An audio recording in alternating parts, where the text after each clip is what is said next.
Israel continues their sick war against children as they pass a law legalizing the imprisonment of Palestinian children as young as 12. Israeli society is openly at war against Palestinian children. Israelis are open about the fact that they cheer the deaths of Palestinian children because they are killing the future of Palestine. It doesn't matter who your enemy is, you need to destroy their offspring to prevent them from creating more offspring. So all the Palestinians need to die? Yeah, they all need to die, especially the children, especially them.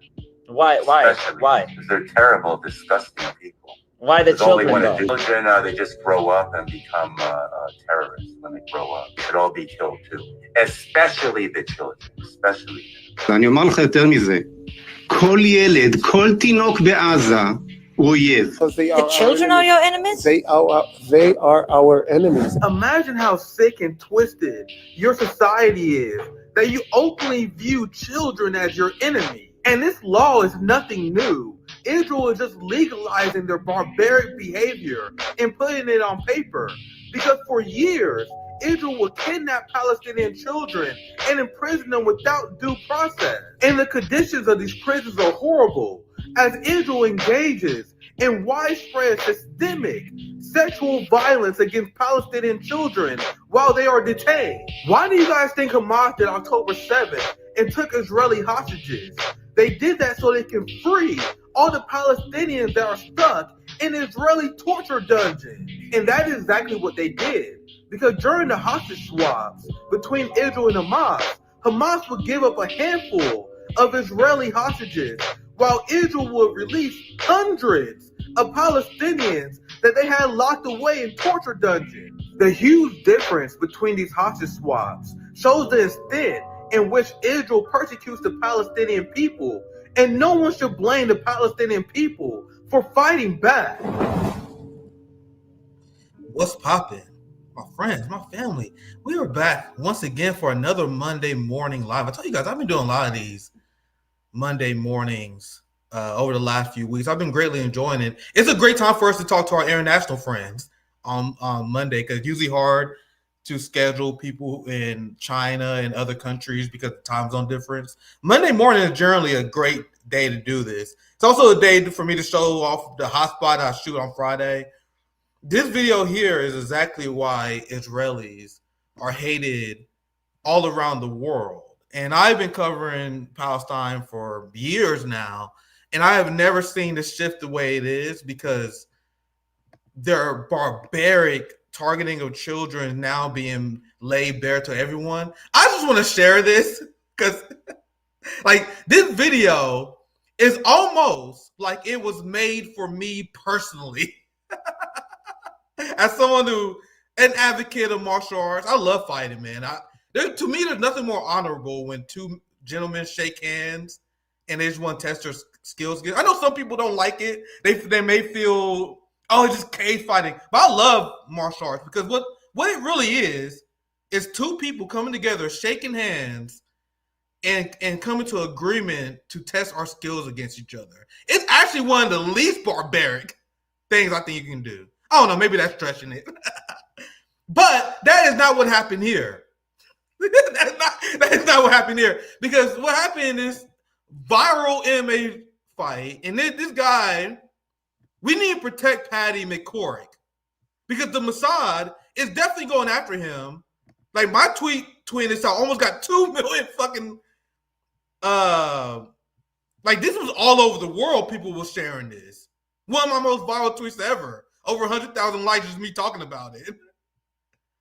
So people thought it was amusing. So I definitely had to share with you. So here's an Israeli fighter realizing that he's not fighting a child and getting his ass beat while Patty McCorry screams "Free Palestine."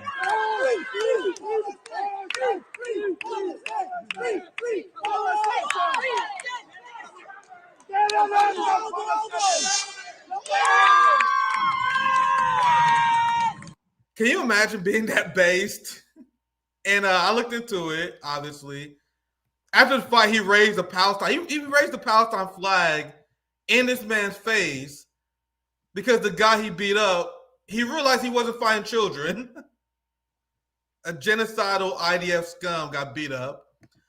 So, Nick, why did I show you guys this? I know you're probably wondering that. No reason. I found it really enjoyable. And I just did a hotspot video discussing how Israel targets Palestinian children, lock them in torture dungeon camps that this person enforces. There's no such thing as a good IDF member because they all enforce the imprisonment of Palestinian children, where 50% of them, and this is a lowball number, report being sexually molested and raped while imprisoned. And Israelis like Shuka, people like Gal Gadot, she's just an actress. She didn't do any war crimes. That was her job, to be part of this organization. So that's why I enjoy seeing Israelis get their ass beat. The same way it's 100% reasonable for someone in the 40s to enjoy seeing a Nazi getting their ass beat. But anyway, hope you guys enjoy. I think that was just a funny way to start the show. We got our friend of the show back. We have someone who I greatly appreciate, a global scholar. Scholar, man. That's how I see it. Writer, political advisor. Thank you for having you back. Thank you for joining us on RBN. You're a friend of the show. It's great to have you back on, John. Thank you for having me. I always enjoy chatting with you. Yeah, absolutely. And especially, I like to talk to people across the seas, international people, because to widen my perspective. Like the American left, like many of these brainwashed Americans bore me. So I'd rather talk to people in China, people in Russia, Europe as well. So it's great to have you join us once again. I want to ask you about this conference because I've been following the Trump administration, was essentially doubling down on the policy of the Biden administration. And Pete Hegseth, and guys, I can't stress this enough. The Biden administration was doing the same thing. Pete Hegseth was going around to Asian countries and telling them to increase their military budget and be prepared for the rising threat of China. And then they had this Asian conference, and essentially all these countries came together, and it was like, nah, we're good. We're going to continue to keep working with China. But I know you've been following this event. You got a lot of perspective about what's going on in the region. Can you share what's been going on with this Asian, am I saying that right? This conference. Yeah, it's the Shangri-La Dialogue, yeah. Yeah. Yes. Can you explain what was discussed, the reaction from many of these Asian countries in response to the United States pushing conflict against China? Are they siding with the United States? Are they following the route of people like Japan, South Korea? What exactly is going on in Asia? So this is the sort of most well-known, the quote-unquote premier security dialogue in Asia Pacific. I refuse to call it the Indo-Pacific, but in which I think the main participants would, of course, be the ASEAN countries, the 10 countries of Southeast Asia. But, of course, the elephant in the room is always the adversarial relationship between China and the U.S. So the U.S. is there and China is there, usually at fairly senior level, and that's why this is important. This year, I think it was quite instructive the way in which Hegseth, despite all the America First proclamations earlier on about a different foreign policy, basically recapped Biden. It's truly instructive how little they are able to depart from that program. I think it's surprising even to skeptics like myself. So if you remember, early in the administration, just a few days after they all got in, we had this Munich Security Conference, which is Europe's equivalent of this. And Hegseth and Vance, Rubio went out there and shocked the Europeans, remember? And basically at that point, they were saying, yeah, the US is going to pursue America first, right? Trump's marching orders to Rubio were, you are going to implement America first. And what was the difference with America First? There were some basic principles there.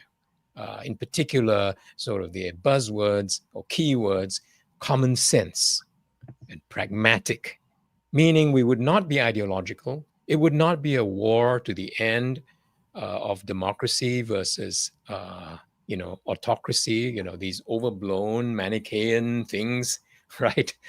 Which, of course, have no resolution. We're going to be there for America first.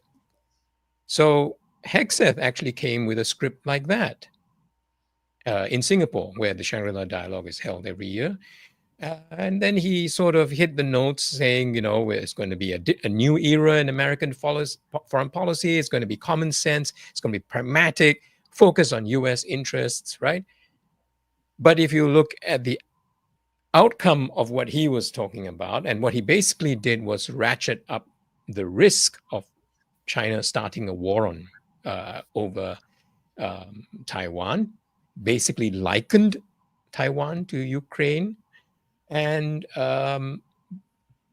spoke about set it up so that it was just a repeat. It was just a kind of Biden administration all over again. In fact, Biden's previous Assistant Secretary of State for the Indo-Pacific said exactly as much. Wow, this is great. This is just like what we did, right?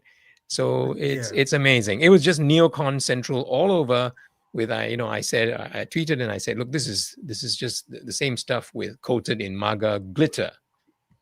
So extremely disappointing, I would expect, for anyone serious from the America First side. And there are serious people, maybe a small bunch of them. Somebody like Marjorie Taylor Greene, you might think, who would buck the trend and say, look, we need to focus on America, right? We need to not get entangled in useless wars. Well, I'm sorry. You are on your way to getting entangled in the mother of them all. So that's where we are. That's where we are. It's like an amazing recap of Biden policy. It's just neocon.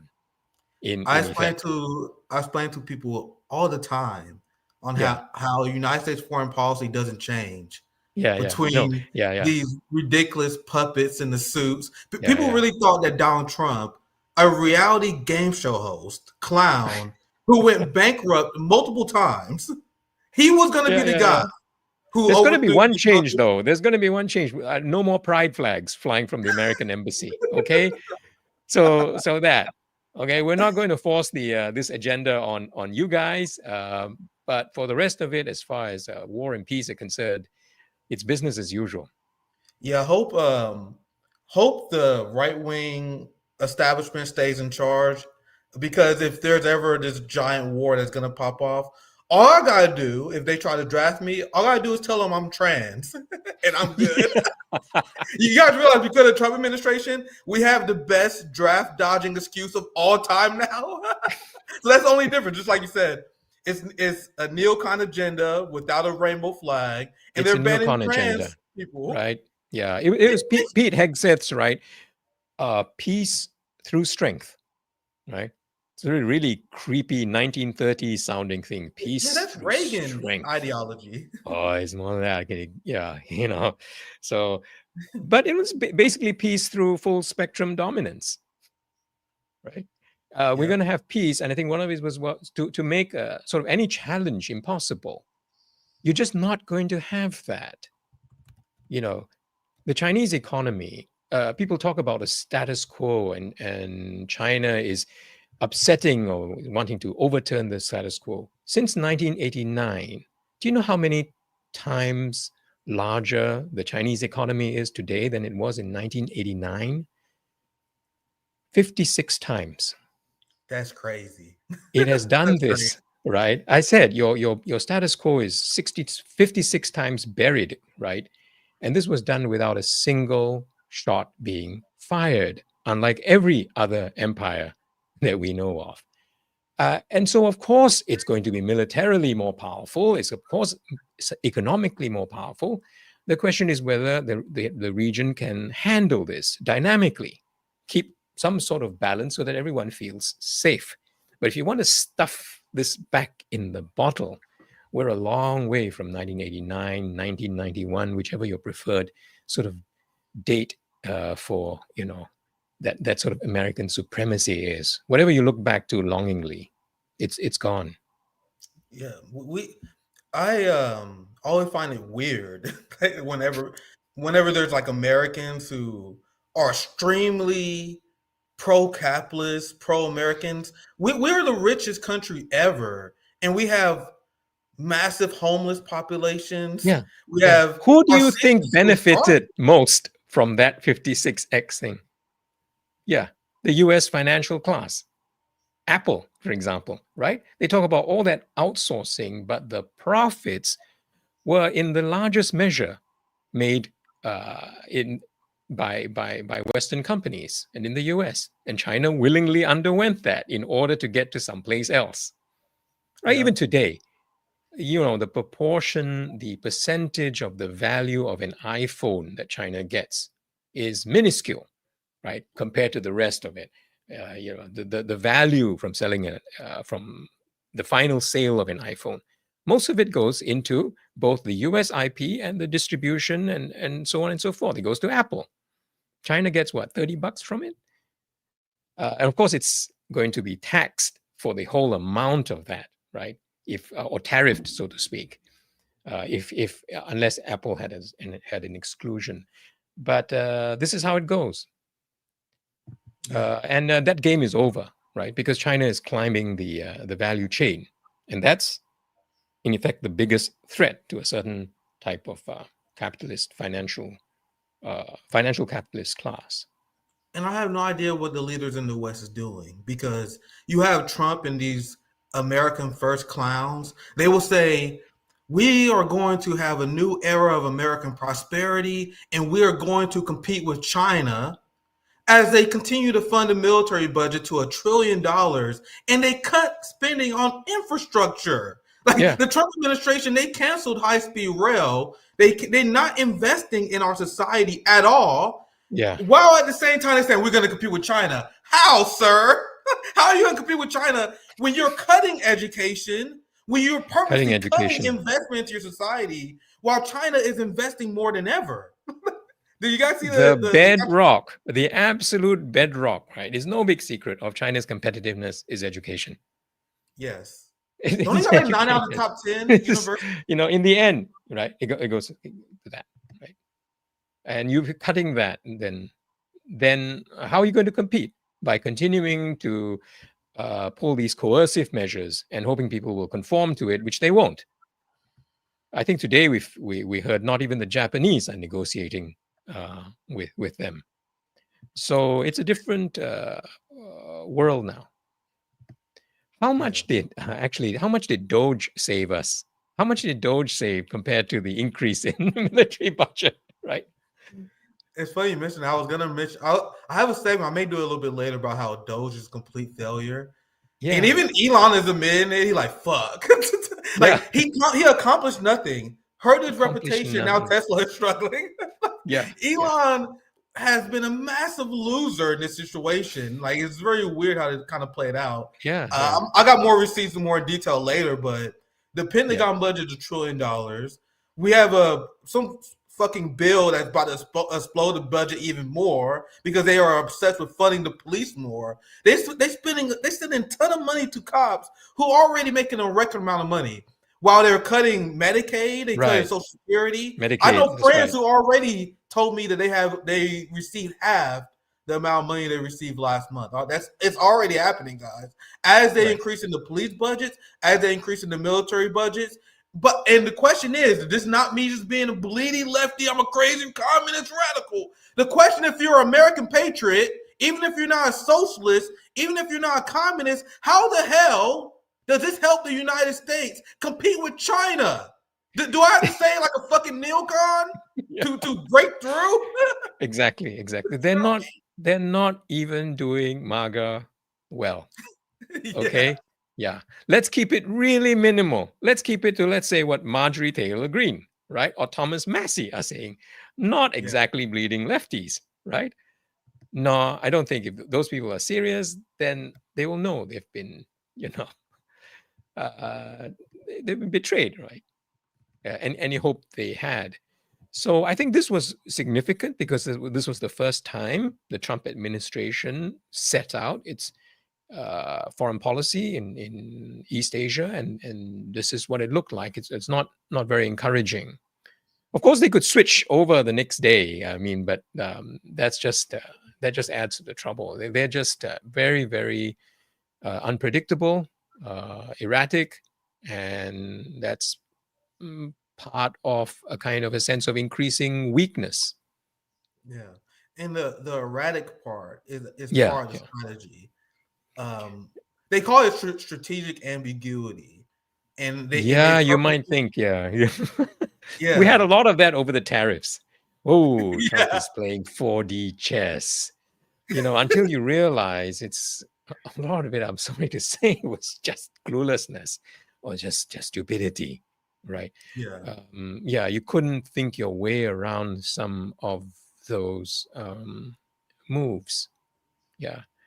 I think part of that was you had different factions wanting different things out of it, and it was a hodgepodge, and the result was, the end result wasn't good. Yeah. So the thing is, it was completely incoherent. So it was incoherent. Completely incoherent. They would say, well, we have all these trade imbalances, so that's why we put on the tariffs. And then the next second later, they would say, well, we put on tariffs because of fentanyl. Right. Then the next second, they say, well, we put on tariffs to bring jobs back home. Which one is it? You can't have three different goals like that. And you have to be targeted. You have to have a strategy. Hegseth was in Singapore, right? Saying, we've neglected Asia in the past. Phew, thank goodness if you had. Of course they hadn't, but it was as if it was like 2010 or something. Remember the Obama pivot to Asia, right? Yeah. No, that cat. I mean, he's the one actually who shifted after, tried to move the things away from the Middle East, back to after a decade of pointless wars. Ruinous wars in the Middle East. Let's focus on China now. Let's focus on containing China. But Hegseth was there speaking as if they were the first to do this and said, look, we're not going to be distracted by wars elsewhere, Middle East and Europe, etc. And now we're going to focus on Asia. How credible is that? The US is now even more distracted than under Obama. Or even, you are now in the middle of a raging war in Ukraine that could go even go nuclear after the recent escapade. And then this horror show, this genocide in Gaza. So you are really, really very far from being able to focus on Asia. So coming there and, putting that stake out and saying, okay, we're going to focus on you now at a time when your credibility is at the lowest and US power, actually straight up hard power relative to China, is lower than than ever before. You want to come and do this? It just doesn't look credible. It doesn't help your own side. Cooperation would be better. Multilateralism would be better. Coming there and saying, look, what kind of trade deals can we strike? How can we come to some sort of accommodation, right? Exactly. There are ways out, but there wasn't the imagination for that. What you said there sums up my politics in a nutshell. Cooperation. You realize that I am considered an extremist in my country. People consider me an extremist, and people say, "Oh, Nick, why are you a Putin puppet? Why do you apologize for the Chinese Communist Party?" Yeah. And I'm like, motherfucker, my position is that we should cooperate with them. Do you see any Putin posters in my background? Exactly. I don't have like a poster of G in my. I'm not a fan. I'm saying it's best for humanity for us to cooperate with the Chinese and the Russians and the Iranians and the Venezuelans instead of making them our enemies, because that only benefit the ruling class who benefit off of conflict. And if you study history, this is clear. This is clear to centuries of human history, where peasants died fighting the wars of the lords, where people who used to conspire in the ruling class to start wars for profit. How can people study history? How can people witness humanity for centuries and not realize that these conflicts do not benefit us? They will tell us stuff like the ruler is a god. Like they'll believe the king is a god, right? And the king, whoever they go into war with, the people they go into war with are people who are inherently against God. This is how they used to sell war to people back in the days. Back in the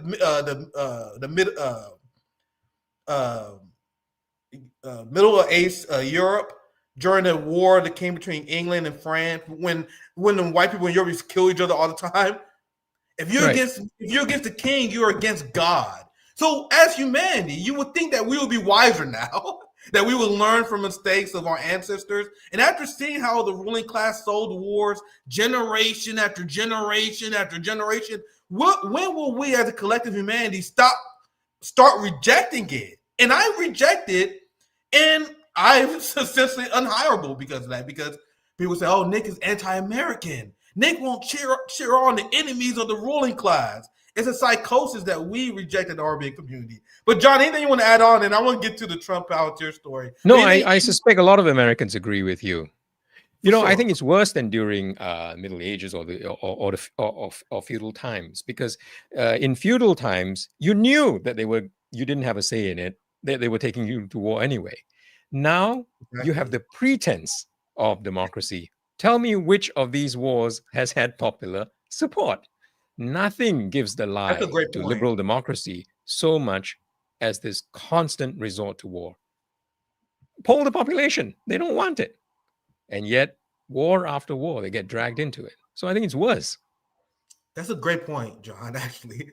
That's a fantastic point. I didn't really consider it. I remember, like, when you study history, like, I got my anti-war position not only because I went to school during the war on terror. That's when people were like, Nick, why you focus on foreign policy? How do you guys don't? Mm-hmm. Do you guys not see what Bush did to the Middle East? That was a very important moment in terms of me being interested in world events. You know what I mean? Yeah, I was in the States at the time. Yep. Yeah. So I don't know how people don't focus on these never-ending conflicts, and especially seeing how they hollowed our communities out. I was against the Afghanistan war from day one, and if only our country would have made a different decision, because while we was trying to replace the Taliban and got the Taliban, China was investing in their infrastructure. China built high-speed rail. Russia became a global superpower. You have the world that moved back past us as dumb Americans were cheering on where we at. We got to destroy Afghanistan. So are we going to learn from our mistakes or not? But John, I'll give you the last word, and then I'll move to some stories. You and I just want to encourage you, right? You and I are made to feel like we're some crazy radicals, some fringe radicals. Yeah. And actually, that's only in the media, and that's only in their circles. That's a great point. I'm pretty sure in the rest of the country, a lot of people feel like us. That's a great point. It's also an important point to make. You just never get that heard. Yeah. Because I also mention all the time how we are actually a capitalist dictatorship, how we actually don't get what we want in voting. Like, you guys know that in Missouri, they just roll back all the ballot initiatives. So the one actual act of democracy we do have in the United States, in a red state, we pass paid time off, paid sick leave, paid maternity leave. And they was like, nah, we're not giving you that. We don't care if you voted for it. We're gonna reject it. And that's exactly what they did in Missouri. And they say that we're a democracy. So we don't get what we want. Americans don't even support Israel. We don't support sending never-ending money to Israel, but we get it anyway. So people need to stop pretending. That's why people like Bernie Sanders and AOC piss me off so much. You have these social democrat scum. They're like, oh my God, we got to fight Donald Trump to save our democracy. Pretending that yeah, exactly. I'm glad you got why I was getting with that. Because, like, how are you a progressive talking about defending our democracy been garbage? But I do got to move on because I won't cover the main story before it gets too long. Because we can riff all day, me and John. It's always great having you back on, man. I'm going to move on to the main story. We see how the time in the stream going to go because I want to cover the attacks on Russia by Ukraine as well. We covered the first story, China warns the U.S. We kind of talked about China already. So we moved past that part. This next part, I'm going to talk about Donald Trump openly selling out his base and the country as a whole to Palantir. Exactly what Post-Duopolis was warning MAGA. So the same way that I'm constantly jabbing at progressives for constantly supporting the Democratic Party, the same way I call out Cenk Uygur or TYT, I'll call out Tucker Carlson. What did I tell you guys on my show? To me, and this is my personal opinion, there's no difference between an Anna Kasparian and a Candace Owens. You guys know they both against Israel, right? They both talk about good things. At the end of the day, they tell you to vote for the two-party system. There's no difference between a Cenk Uygur and a Tucker Carlson. It's easy to build a platform by picking a side and then just getting audience members who support Democrats or Republicans. And that's what many of these people do. Because from day one, we told you guys that Donald Trump was going to sell out the American working class to Palantir, because Palantir, Peter Thiel, this guy comes and funds this guy, this young senator, this young up-and-coming politician named J.D. Vance, who no one heard of. This guy who no one heard of becomes a senator out of nowhere. And then in his first term as senator, he is selected as vice president? People don't think that's weird? So now it's the cat is out of the bag, because now Trump is taking Palantir. You gotta know the company who makes money off of killing Palestinians by selling AI to Israel that targets Palestinians indiscriminately. Trump is now going to tap Palantir to compile the most comprehensive data collection on Americans, at least publicly. I'm always open to the idea that they've been doing this, but this is the most public compilation of data on Americans ever put together. And people who are actually principled in their belief, there's a lot of MAGA slop like Cat Turd and these people, they don't give a fuck about anything. But there are people on the right who are predictably not taking this well. But before I get to that, I want to get your reactions, because this is the deep state operating right out in the open. The same deep state that Donald Trump said he was going to dismantle, he is literally giving the keys to the ship. And this is what made Peter Thiel's investment into J.D. Vance 100% worth it. Do you have any reactions to this? Because this is what they accuse the Chinese government of doing. Because now Donald Trump is openly saying that they're going to be scanning people over anti-Semitic beliefs. What's your reaction to the story initially, John? This is one of the creepiest things to happen. One of the creepiest companies out there. You're right. Palantir was involved in the AI-driven kill chain implemented by the IDF. And I think they supplied the technology. It's for this. It's the application of AI to, in Israel's case, mass assassination. You know how you normally think of assassination as a sort of targeted in a few people, but with AI, you can do it on a absolutely mass scale. You could do it on an annihilatory scale. It's not just me saying it. Alex Karp is right out there. He's an ultra Zionist, and a Zionist supremacist. He makes no bones about that. So it's extremely disturbing because it's also merging your data. I don't know where the line between this and Israel is as well. Okay. Yeah. I want to show you guys a few. So it's deep state in the sense, yes, it is deep state. It's deep state with a new character, with Silicon Valley, or this new AI constellation, right? Brought in that includes OpenAI, right? This company, Palantir, and you just have to also look at how much money there is behind them. We're talking about hundreds of billions, because the economic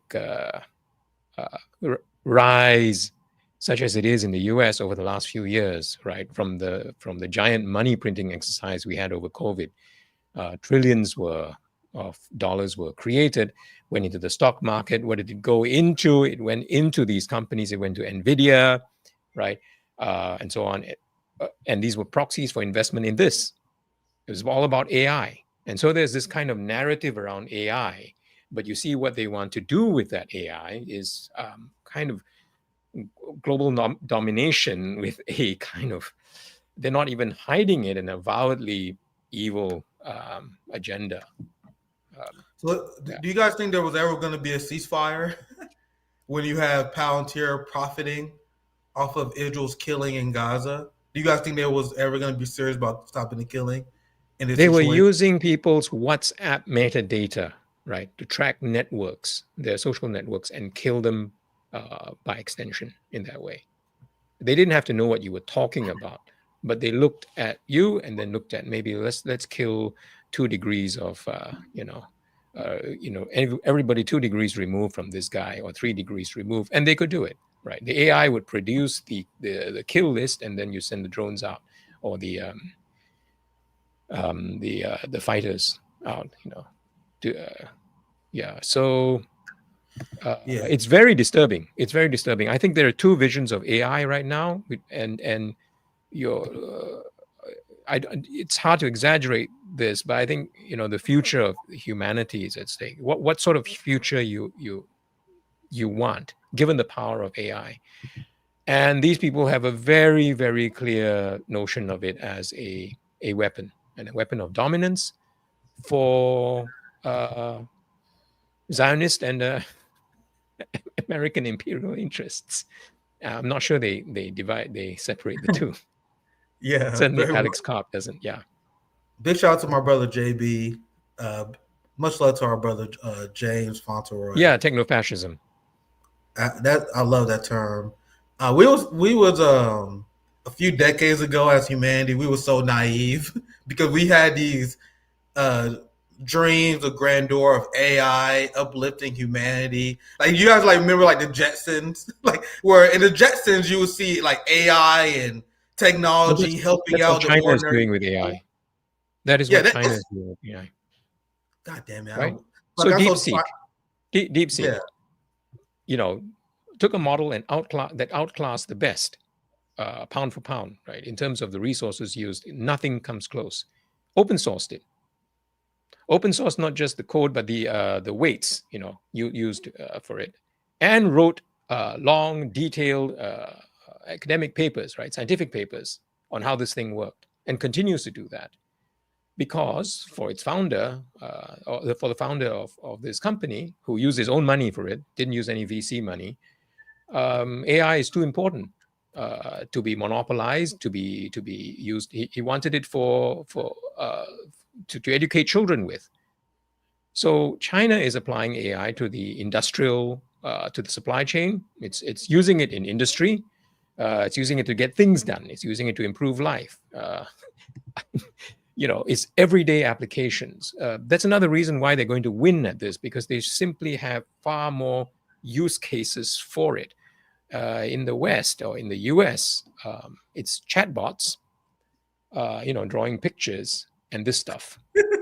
Okay, so it's not it's very clear that you have 2 futures in the application of AI, and people should watch that, because the OpenAI thing is closed code, right? They own it, and you're going to be on a feed on this. It's like Facebook. You're going to be dependent on it. And on the other one, it's open sourced. You can download the stuff, run it on your own machines. Your competitor could run it. And we make money from the larger ecosystem. So China's AI development is very much more on an open source model. That's crazy, man. That's crazy, because China, people have no idea how much they're about to outperform America over the next few decades, because as you explained, they're actually using it to benefit humanity. And meanwhile, that is not what happened. They're using AI in the West to benefit the ruling class, to help them wage war. And every other tool is going to be used within your political economy. Yeah. Like every other tool, it will privilege certain users over others. And I'm afraid in the US, Palantir is going to be your model for the use of application of AI for direct, aggressive surveillance in order to control, right? To quash, any kind of resistance to the Zionist cause, for example. When I was younger, I thought that AI was going to be used to open up human expression by freeing us up, so we don't have to do these ridiculous jobs. So that will open up more time for us to engage in art and that kind of stuff. But what they're actually using AI for is art instead. Like they got people using these shitty AI drawings. I'm like, I thought AI was there so we can do more drawing ourselves. I thought AI was there so we will have more time to ourselves so we can write our own like screenplays. They got AI writing screenplays. They got AI doing everything I thought we would be doing while AI is doing the heavy lifting on stuff that is no longer necessary. But you have people, the capitalists, they're openly bragging about how you're going to have around 20% American unemployment within the next 5-10 years. And they like in glee over this kind of stuff. There's a lot of questions. You guys know I'm a boomer at heart, so I'm kind of worried about this shit because I see the ruling class, and if you're in China, you should be ecstatic. You should be loving everything that's going on. If you're in the United States and if you're in Europe, not seeing this. Yeah, shit. So I live here, and the mood is very different. The mood is very different. The attitude to technology is not one of fear and loathing. It's because it's just a tool, and it's going to make things better. Yeah. Okay. So I'm this is some more tweets. I'm gonna show you guys the meltdown because as I mentioned before, it is interesting. Even though I think that a lot of them are chumps, a lot of them are very unserious in a lot of ways, you will see a lot more criticism and pushback from MAGA against Trump than you will ever see a liberal against Kamala Harris. Way more than you will ever see a liberal progressive criticize Bernie on AOC. You will see the strongest people in MAGA criticize them, but Democrats can't even criticize their own party for funding a genocide. Yeah. Here's Nick Fuentes, who's someone who I'm not a fan of, obviously. He's someone who believes in organizing around race. Like he want to organize white people to fight other races. He's a big fan of Nazi Germany. So I'm not obviously a fan of him. But look at he's been one of the people with a giant platform who be going the hardest at Donald Trump. Trump's promotion of Palantir is the ultimate betrayal of his own people, feeding every MAGA extremist into an AI database controlled by a CIA Mossad cutout. Seriously, if Palantir isn't the deep state, then what is? And then there's so many of these tweets where they pretty much mention what I just did, where they're just now asking these questions. This guy said, and this is what I mentioned earlier, peer-to-peer funds founds Palantir, and then he's created J.D. Vance as a political character. Then J.D. Vance becomes the vice president of the United States. Now Donald Trump is creating a database with Palantir. And I'm going to show you guys this because there's a lot of information going out and people are discussing what this will actually entail. And this is some of the early information I'm getting here. Because a lot of the cat turd MAGA cultists, they got blue MAGA, red MAGA, the same thing. They have their Brooklyn dads too. They're like a MAGA cultist who will never turn against Trump. They were like, come on, man. Come on, guys, chill out. Because there's like a civil war going on. Like, if you look at X and type in Palantir, and you will see MAGA biting each other's heads off. And I respect it. Like, Lenin was famous for infighting. I think if you're actually serious, you should be infighting with each other. There is serious MAGA infighting going on right now, and I'm loving every single second of it. Because a lot of people who are defending Trump, they're like, guys, come on, you guys are overreacting. The government, of course, have a database on us. They already doing this stuff. Kamala and Biden, they was already doing their stuff. And by the way, these people are getting ratioed left and right by the MAGA people saying, if Biden did this, you guys would be foaming at the mouth with rage. And this is some more. No, this Palantir database isn't like the others. You guys see how he's responding? to the MAGA people who try and downplay this. It He's will absolutely combine right. tax. What was that, John? He's absolutely right. It's not like the others. Yeah. These were There things is- that in some cases were firewalled from each other or at least separated from each other for good reasons, to protect people. Yeah. That wasn't So- just inefficiency, right? The ruling class is so Putting this smart because all together and leaving it in the hands of Palantir. Wow. This is John, quite a move. absolutely. It's actually I very can funny. imagine some people on the right. There will be more resistance on the right. It's funny because the ruling class is smart at how they sell things to people, to the populace. They realize that we're split as a society. So in order to sell, I got an Amber Alert going off. In order to sell their authoritarian plans to the masses, to the liberals, they say we are giving ourselves more power to protect minority groups, to protect against hate crimes. And then they tell people on the right that, oh, we need to crack down on immigrants. So that's why we need to give the government more power. The same way that they sell the idea of war with Russia, with liberals, because Putin meddled in our democracy. Like they got different ways they sell different their intentions to the masses. This is what they did to the right. And now they are realizing the scam. A lot of people are realizing the scam. Let me read a tweet for the people only listening. This is what the Palantir database will be combining: the tax filings, student debt, social security, bank accounts, medical claims, immigration status. No previous database system has ever centralized this much personal info across various agencies. And I mentioned this before, and I think this is fucking hilarious. So you have Donald Trump, who proposed the North American Union. You know, when the United States and Canada merges together, isn't that a globalist ideology? Isn't having a database like this, isn't that a globalist ideology? Yeah, that's a great point. It's very, very counter to libertarian inclinations, right? The libertarians would hate it. They should, right? And we're probably going to see a revolt of some kind if they're worth anything. And this is to be fair, to a lot of crazy. them, they are.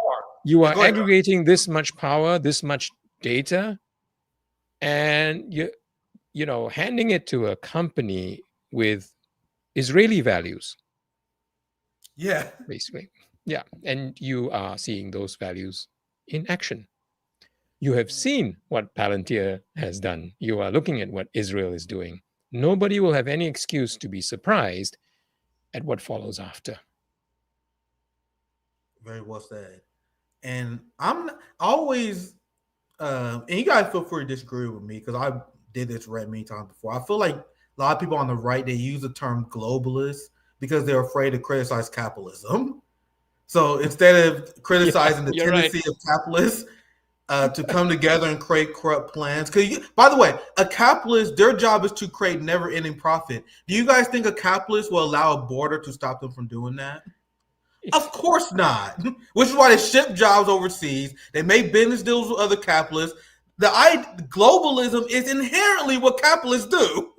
You guys understand that? So whenever you say globalist, that's people who are too afraid to criticize capitalism. To people who they don't understand that that's the inherent end game of it. But I generally understood what the right wing meant when they criticized globalism, because I was generally interested. Like, what the hell you guys mean by this? Generally, it's a critique of capitalism, but they're not saying it like that. Yeah, without theory. This is what happens to you with no theory. That's why I put it.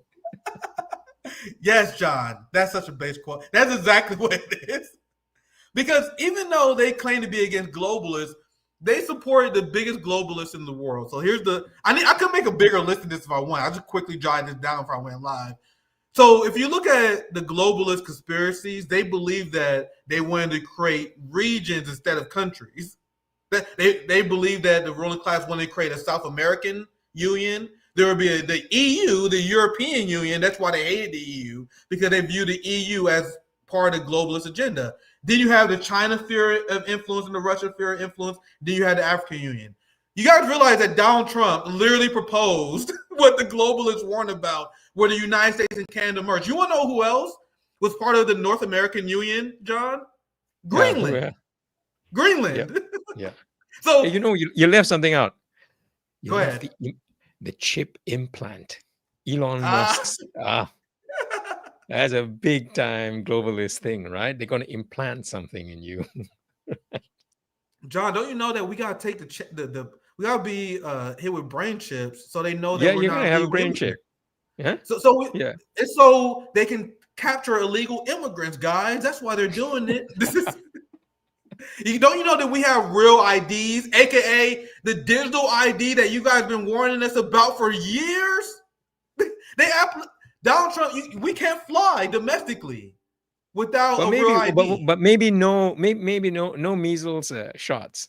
No measles vaccine, maybe. I don't know. Okay. So you guys realize the ruling class got MAGA to agree with digital IDs by simply saying that we need them to identify illegal immigrants. That's all it took. That's all it took for them to agree with this. And now you can't fly domestically without a real ID. The same thing. Yeah. You know, the right wing, they said, oh my God, they're going to have a system where you can't fly without your digital ID. You guys couldn't be stupider. And then there's the database that we already discussed. Anything else you want to add, China? I'm just having a lot of fun with the story. No, I'm good with this.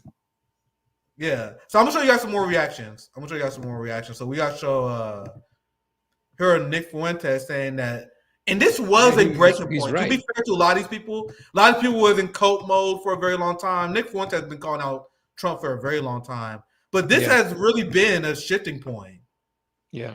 Look at this. You got to hand it to the guy. I mean, he does come out with it. Yeah, Nick Fuentes. He called it from the start. If Trump moves forward with the plan to hire Palantir, he should be impeached. Bruh. Wow. A MAGA supporting call for the impeachment of Trump? Yeah. I say this as someone who supported him for a decade. This motherfucker was an OG Trump supporter, guys. Like, he was a supporter when Trump came down the escalade. He wasn't even like a late Ted Cruz, Marco Rubio style supporter. He probably owned multiple MAGA hats. Like, that's how hardcore this motherfucker is.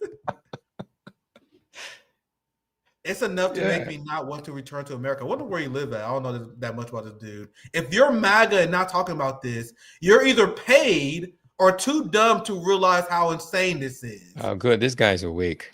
Yeah. Yeah, I've been actually very pleasantly surprised with a lot of these tweets. I said, I gave this one a like. I'm like, man, he's preaching. Look, MAGA is freaking the fuck out about Palantir, as they should. But guys, Till was a major 2016 Trump donor and paid for Vance's existence in politics.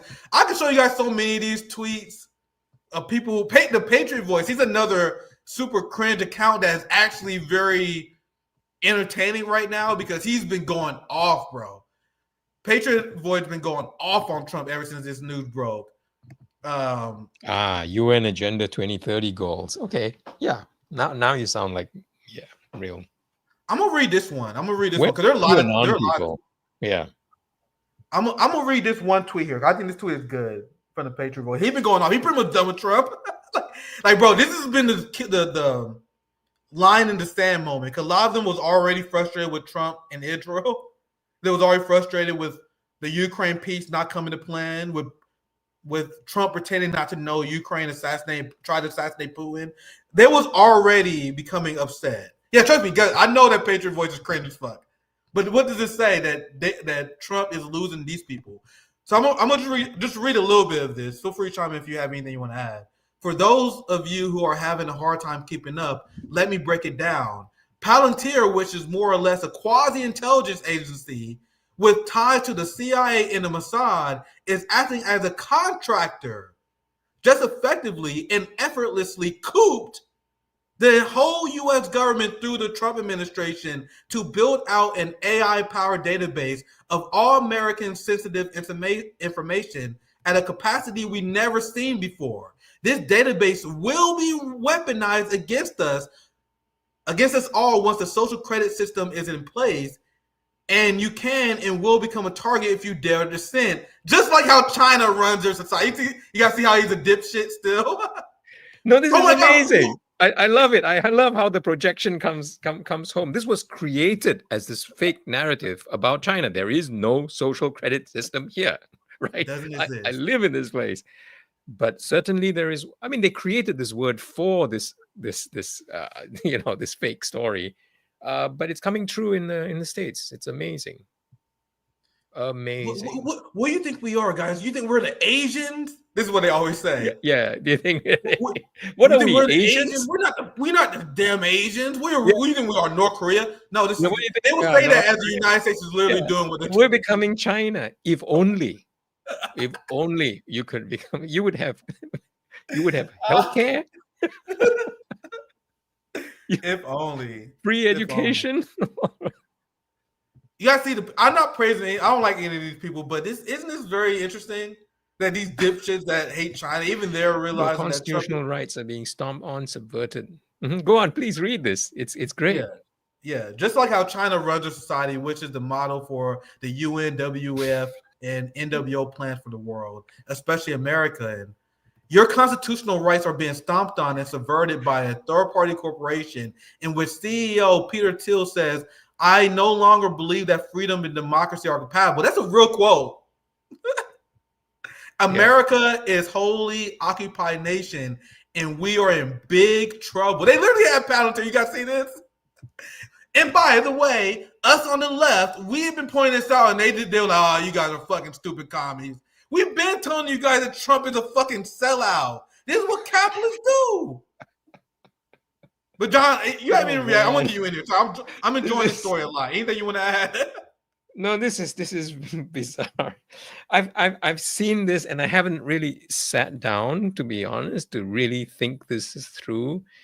But really, I thought it was just it couldn't be true. I thought it was exaggerated. But they really are getting this company to do this. Well, good luck. It is not good. I've just been surprised that every step of the way they've been very transparent about it, like about the Palantir takeover. Like the Trump, JD Vance, and his people was doing this in slow motion, and then there were people like Russell Brand, and you guys know how much I hate that motherfucker because he would do a whole show, never talk about Peter Thiel, never do a show, never talk about Palantir. Alex Jones, never talk about Palantir, and I snuffed through these motherfuckers. Tucker Carlson, why are you not talking about Palantir, sir? Like, why all these right wingers, they would conveniently ignore Palantir. Meanwhile, everyone else, we all was like, "Hey guys, you guys don't see this?" It was very out in the open. It was very slow motion. Now they doing this, and all these people like Patriot Front realized that we was right. People are quick to suggest very disturbing development. Yeah. I'll pass. I want to get your final thoughts, John. But I'm gonna read this last tweet. Yeah, people please. are so quick to suggest that I flip on Trump. No. I didn't flip on Trump. Trump flipped on us. Pure copium. I'm just not willing to continue living a lie. So he's willing to admit that he lived a lie. These people who supported Trump for 10 years, they lived a lie because there was never a bigger globalist than Donald Trump. Fam, Ivanka Trump is good friends with Chelsea Clinton. They're family friends with the Clintons. They were friends with Joe Scarborough. You know, the host of Morning Joe? There's never a bigger swamp monster than Trump. The ruling class loved Trump so much, they gave him a reality show. Yeah. That's why I don't understand why people shocked about this. These are things I used to say. And I was frustrated because the neoliberal class kept getting in our way. Because I'm like, bro, we can easily take down Trump. He's clearly fraudulent. But the liberal class can attack him on this because they're in the Palantir grift too. Everything that they can actually successfully attack Trump on, they can't because they're in on it too. So the only people who can actually take down MAGA will be a true left. But they didn't. They refused to have that. Let's see. I think this may be the last one. Do I have any other receipts? I think I have one more. No, yeah, I think this is my last one on the Palantir story. So, any last thoughts, John, on this story? I'm just blown away by the power this gives them. People have to understand this isn't just algorithmic searching. This is AI. AI is going to be applied to this. It will be very, very individual. It will be very tailored to you, and you can be manipulated, subverted, exposed, attacked in ways that you cannot even imagine now. So yes, it's extremely disturbing. I'm not even a libertarian, but I think you were right in I think this illustrates that you do need a class analysis, not to be carried away by the flashing lights and the flags and the MAGA hats and so on, right, about Trump or any other figure. That in the end there is a class issue, a political economy issue, and avoiding that just gets us back to here. People keep finding out, right, the hard way. People keep falling for it. And well, this is it. This is a massive betrayal. I thought I was going to speak about a certain betrayal or disappointment in foreign policy, but this one really comes home. Yeah, very well. So I'm going to read the 2 super chats I see here, and then I'm going to cover one more story. It's always fun doing the shows with you, John. I appreciate you for your contribution. I'm going to read super chats, and then I'm going to cover one more story. I have to cover the bombings of Russia, the escalation of the Russia-Ukraine war, and I want to give your perspective on it as well. Thank you, Chima. The biggest cope for Americans is to claim that China's amazing infrastructure is either made from styrofoam or will collapse any minute now. The cope that Americans told themselves about countries in general, because there was all these images that was leaked from North Korea showing Pyongyang looking amazing, looking way cleaner and modern than any American city. And this is decades after the Americans been telling their people that don't believe all the journalists who travel to North Korea, because what North Korea do is they set up fake cities. They set up fake cities, and people think that North Korea is actually prettier than this because people go to the nice areas. You mean tourism? So when people go to America, are they going to Skid Row? Are they going to a nice, wealthy area?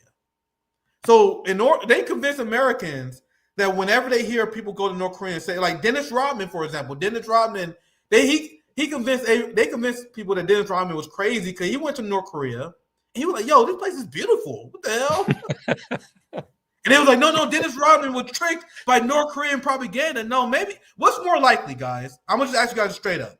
What's more likely? North Korea has a complicated system of fake cities in order to trick people into thinking that North Korea isn't a barren wasteland, or the ruling class simply lied to you about North Korea. Which one's more likely? Anyway, let's continue. Keep spin truth. Big shout out to there's a solidarity super chat. I appreciate you, Super C, Seamster Sewing Show. I want to get your thoughts on this. This will be our last thing we'll cover today. We have post-duopoly show tomorrow. I was gonna cover the story with Lindsey Graham threatening Greta, but I think we'll cover that with the Due Distance and post-duopoly boys tomorrow. I want to cover this because this is massive news. Ukraine. Actually, sorry, let me rephrase that. Because the Western media would have loved to have you believe that this is Ukraine. NATO launched a massive attack on Russia. A lot of these weapons and weapon systems are manned and controlled by NATO countries. For example, Germany is giving long-range weapon systems to Ukraine. Ukraine does not have the capacity to man and handle these weapons. So when they use it, they have to rely on Germany to do it for them. So you guys understand how rational Russia has been? There's effectively no difference between Germany being at war with Russia than what they're doing right now. Because they're effectively manning operating Russia, operating weapons. None at all. Yep. Being used to attack Russia. And this is modern warfare. Modern warfare is largely used by drones nowadays. So there's no difference. No, this is an attack. This is a nuclear attack. No, it's worse than that. It is, first of all, it is a terrorist attack because doing an attack under civilian cover, just like the the Israeli pager attack, or the attack on the Kerch Bridge, on the Crimean Bridge, with a truck loaded with explosives, and this one using drones hidden in trucks. These are war crimes, because you then endanger civilian populations. You are completely eradicating the distinction between combatant and non-combatant, right? But what's worse, even worse, this is an attack on Russia's nuclear capability. So between nuclear states, there is an agreement not to touch their deterrence capability. Once you do that, you are putting the other guy into a position where it is rational for him to use it against you, to carry out a nuclear attack. So this is unbelievably reckless behavior. Okay, General Michael Flynn, Trump's former national security advisor, I think he called it he says it's either the US knew about this or didn't, right? Both of which are equally bad.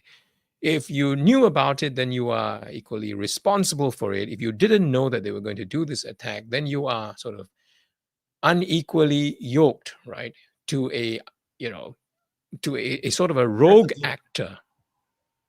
And by the way, this is not the only rogue actor, right, using terrorist methods that the US is right now yoked to.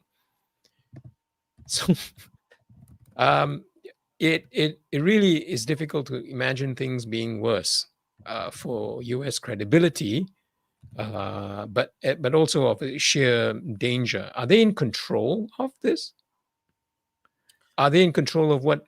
Do they have any say over Israel's actions or Ukraine's actions in this regard when they resort to war criminal activity? Yeah, it's the point that you made a great point, because you guys see how the corporate media are trying to cover for Trump here. Yeah, you say Trump not informed. Bullshit. I literally just saw it. And it probably will be released soon. So in the Middle East, you have one guy dragging you to war with Iran, and over here you got another guy dragging you to war with Russia, right? Great. So is Trump weak, or is he an idiot? And you want to be in position to start one with China. Yeah, good luck. So it just doesn't cohere. There is no way this connects with any U.S. domestic interest for the ordinary Americans that this MAGA thing is supposed to be about, right? People are going to accuse me again of being naive to think, oh, they were supposed to deliver something, right? This populist thing that people actually were tired of war, and let's stop doing this and focus on their needs. Well, you know that they're very, very far from that, and getting further and further away from delivering anything domestically, which I think was Trump's priority at the start. If it's going to be MAGA, it doesn't mean make American empire great again, right? It's about the domestic thing. And they keep getting further from that. Yeah. It's very shocking for people who are, I guess like if you're not American, you see Trump, and there are a lot of people I talk from who live in Russia, like Ozzy Krosak, for example. I talked to Che Boyles, and they was like rooting for Trump over Kamala, for example, because they heard what MAGA and Trump was saying, and they were saying, of course, why shouldn't we support that? Because obviously, if you're going to make your country great, if you want to end wars, isn't that a good thing? Because a lot of these foreigners don't understand how shameless American politicians lie. So I actually give them a lot of benefit of doubt. Like you guys know I wasn't very judgmental towards these people because they're not American. Like I can see why foreigners may fall for Trump's bullshit. To me, it was always transparently nonsense. But for people who actually live in countries where politicians deliver, remember Ozzy Krosak, he was a Russian national. So remember, most people in Russia, they love their government. When the Russian government tells them something, they expect the government to deliver. The same with China. So when they hear Trump talk all this shit and he doing the exact opposite, that of course that throws them for a loop as well. And that's, to me, it was very obvious because this is very damning against Trump. Because I see this headline and I see the narrative about Trump not being informed as them covering for Trump so he can maintain this illusion of fighting for peace among his base. Because I just saw a report, because you guys know they don't have perfect continuality with each other. I just saw a report how they said this Ukraine attack on Russia was a long time coming, and it was and the only way they was able to make it happen was because they was coordinating with NATO allies. So you want to tell me that 18 months? Yeah, 18 months. With British intelligence fingerprints all over it. You think the US didn't know? Exactly, John. Yeah. Exactly, This is like saying they didn't know about the Nord Stream attack, the pipeline attack. So you guys know how we do at RBN. We got critical thinking. The normies are repeating the fact that Trump wasn't informed. We know that's nonsense. At least I'm going with my guts and believing that nonsense. No, this is really the last bit in which you might have thought, voting strategically, that Trump was preferable to Biden, because Biden was clearly going to drag the country to World War III. Yep. Right? In his senility and in his his aggressiveness, he was pushing, he was making moves such as arming, sending certain standoff weapons, missiles to Ukraine, sending F-16s. He was pushing at a all-out war with Russia. Now, Trump was saying, I'm going to end this in 24 hours. Not only has he not ended it, it has taken a very severe turn for the worse now. And it's clear that those talks are not going to go anywhere, right? The US is stuck in this for a long time. So you might have thought, also, okay, even from a US perspective, at least we can extricate ourselves from Ukraine, from Europe, and focus on China. That's what some people want, okay? So even that priority is screwed. You look like you're really jammed in Ukraine, and there's, again, no way out in Palestine. So where are we? It's really hard, actually, to rival the mess that Biden had brought foreign policy to. Yeah. But I think Trump is already there as of crazy. today. Yeah, it's He's crazy, there. isn't it? Plus the nuttiness, plus the trade nuttiness. Yeah. It's crazy, isn't it? Zoya said it was planned for a year, impossible without NATO intelligence. The pushback, and this is fair pushback. To be fair, this type of thing is right up. Yeah, it is. Mm-hmm. Yeah, and this is good pushback to what I was saying. I can see, alternative to what I said earlier, I can see Europe doing this with Ukraine to kill peace talks. Maybe the U.S. knew about it, but maybe they didn't know exactly when it was going to. I can see that, but I think he was 100% knowledgeable of this. The same way, the reason why I believe that as well is because remember Trump pretended he didn't know that Ukraine tried to kill Putin when everyone in the world knew it. So I think Trump, and I've been telling you guys for weeks now that Trump is playing stupid on purpose. So I think this is consistent with the analysis I have. But I 100% see why you would think this, though. I can see this being a legitimate theory at the end of the day. So regarding because let's think about the implications of that. Because the implications of what you're saying is still extreme. And this is what the corporate media, let me bring the headline back up, because I was now thinking about this. I think you mentioned this earlier. Because let's think about this. Let's say the United States didn't know about this. What does that mean? That means Ukraine is a rogue actor, guys. Because Trump wants, and the narrative that they're telling people is that Trump wants peace. There's a peace talks in Istanbul that's supposed to happen. So you tell me that the United States want peace, and then Ukraine, going against the wishes of Donald Trump, launches this insane attack? You guys realize that no matter how they spin it, this is bad. Whether Trump knew or he didn't know. Well, this is Flynn's point. If he didn't know, that's worse. Yeah. Either way, it's bad. Whether you knew it or didn't know it, it's equally bad. This is in parallel with their failed attempts to get a so-called ceasefire in Gaza, just to get the killing to stop. They haven't been able to do that either, right? The Israelis, Netanyahu has been very good at frustrating that. So it's failure all around, even on their own terms. if I were to be impartial and non-partisan about this, just on their own terms, your stated goals, your interests, you're failing.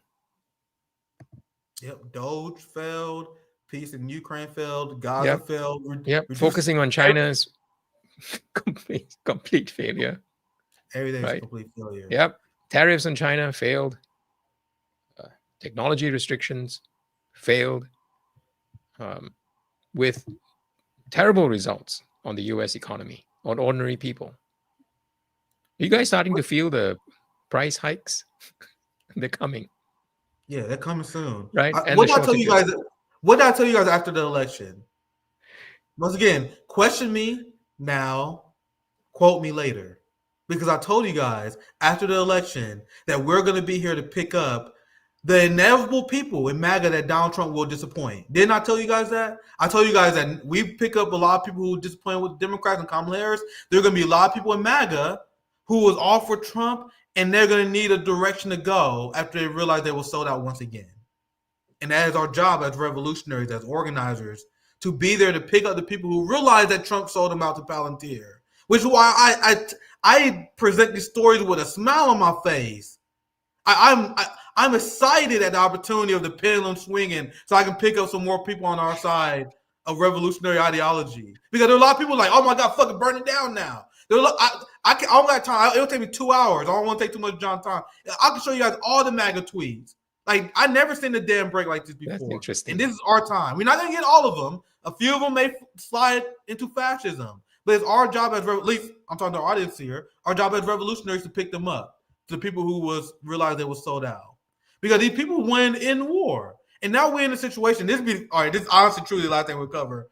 You guys realize that in the Cold War, during the height of tensions against the Soviet Union, Europe wasn't stupid enough to attack the Soviet Union in the height of the Cold War. Meanwhile, Europe is now attacking Russia. Do they have less nuclear weapons now than they did when they were the Soviet Union? So the ruling class before was crazy. I'm not a historical revisionist. The Henry Kissinger era of the ruling class is probably one of the craziest eras we ever seen. But despite how crazy they was, even they wasn't crazy enough to attack Russia. That is what the current generation of the ruling class is walking us down under. That is what Bernie Sanders is cheering for. This is what AOC is cheering for. This is what the left, this is what the Green parties all over Europe is cheering for. We're cooked. We're cooked unless we have a serious Western anti-war movement. I'll play the video and I will give you a response. UK and Germany is fully prepared for war.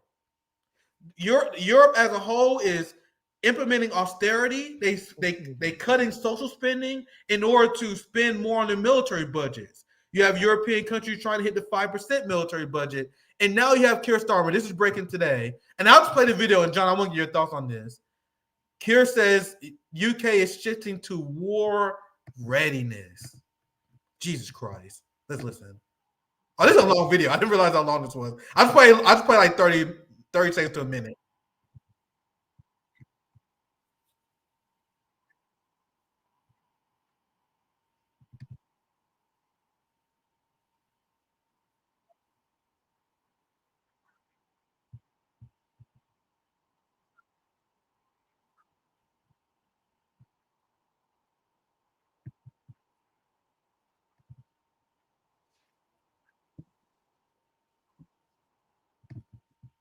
Okay, John, give me your thoughts because I got a lot to say on this.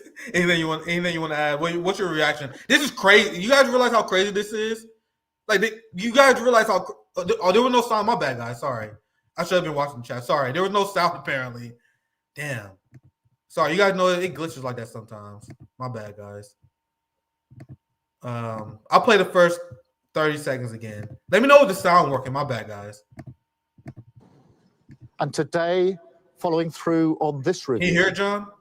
Yep. I set out 3 fundamental changes that we're going to deliver. First, we are moving to warfighting readiness as the central purpose of our armed forces.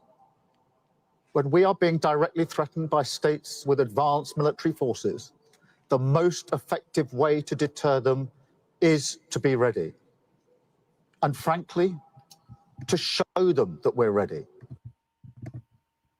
So as I said, I have a lot to say on this, but John, I'll pass it to you, man, because this is fucking batshit crazy. It is batshit. They work themselves into this. It's an entirely self-created, self-manufactured situation.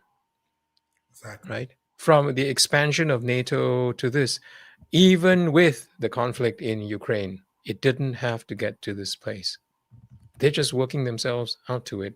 They want it, they need it. Starmer is a man grasping at straws right now. He is deeply unpopular. He's on his last legs politically. I don't think there's ever been a Labour leader so unpopular, so early in his term. But this is structural in Europe. We keep getting these really low caliber leaders. That was like listening to a warmongering Beaker, from the Muppets. It's just absolutely unbelievable. I quote tweeted this just a while ago. I said, the Shangri-La dialogue that we began this conversation about, where in East Asia, you have these discussions about the future of East Asia. That dialogue is hosted by a UK think tank. I said, do we need people from this deranged island to be setting the agenda for us? That's crazy. To be teaching us how to recognize threat, because these people are all about inflating it, extending it, expanding threat. They will say things like an attack on Ukraine is an attack on all of us. You thereby expand the thing, right? You make world war inevitable. Absolutely nuts. And I said on another program, they're also infantile, because this is psychologically infantile. They will not feel safe unless they are absolutely safe. They do not want to relate. They don't do diplomacy. So we're in a terrible place with Europe. Fortunately, this is just Europe. This is just the West. The rest of the world is not like this. And the rest of the world looks on with a mixture of horror and I don't know, pity. This is incredible. Germany is the same, right? Yeah, Germany's wild. Germany's exactly worked themselves led into a lather. They have a BlackRock prime minister that is openly cutting social benefits in order to fund never-ending war in Europe. Remilitarizing Germany at the benefit of BlackRock, who he used to work with. Like, Europe is completely cooked and captured. It's literally ran by bankers and people from the military-industrial complex. Yeah. Billionaires becoming prime ministers of the UK, buying the seat openly. Well, a guy like Starmer representing Labour. What is that? Yeah. What is that? That's the only thing you can say about it. What is that? That's a Tory. It's supposed to be, there would have been a Tory leader, a really mediocre Tory MP a few years ago, right? And now he's the leader of Labour. So it really looks bad for Europe. And they have nothing to contribute right now, but trouble. So from a Southeast Asian, East Asian perspective, you want these people far away, frankly. In East Asia, you're open to all. You don't exclude people in these discussions. But we certainly don't want our agenda, our definition of security interests defined by you, because you are a terrible example of international relations, of diplomacy. It's utterly horrifying. Yeah, we have absolutely no need of this. You know that Macron turned up in Singapore and compared Taiwan to Ukraine. They're actually the opposite. Yeah, he said, and if China threatens it, we're going to have to bring NATO in there. Fresh off getting sort of slapped by his wife, he comes to threaten China. I mean, oh Jesus Christ! How do you take these people seriously? To be fair to Macron, I can see the similarities because if Taiwan makes a mistake and follow the direction of the West, it won't be good for them and their people. Ukraine. Well, they want Taiwan to be the West. They're not looking for deterrence. They want a proxy to inflict costs on the other side. Exactly. It's a different thing from deterring or protecting. If they were interested in protecting Ukraine, they wouldn't have worn the country down to the bone now, right? It's unrecognizable. I don't know what will be left of Ukraine after this. But the same thing with Taiwan. They'll just wear it out. And this is a warning for every ally or proxy of the United States right now. It's in very bad shape, even as a hegemon. And it's best to try to stay away. Yeah. John, I appreciate you joining me. Usually I do these morning 1 hour foreign policy hour show, but we did 90 minutes today because always you always have a lot of thought-provoking comments. It's always great having you on. Any final thoughts on anything we discussed? Anything you want to promote? Any shout-outs? That's good. This is good. Just enjoy talking to you and to your audience. Yeah, absolutely. We definitely gotta do this again. I appreciate you guys being up early watching the show with us today. If you're watching the replay, like most of you guys will, make sure you guys like and subscribe. Make sure you guys follow John Peng on Twitter. You guys won't regret it. Report on great geopolitics news and analysis.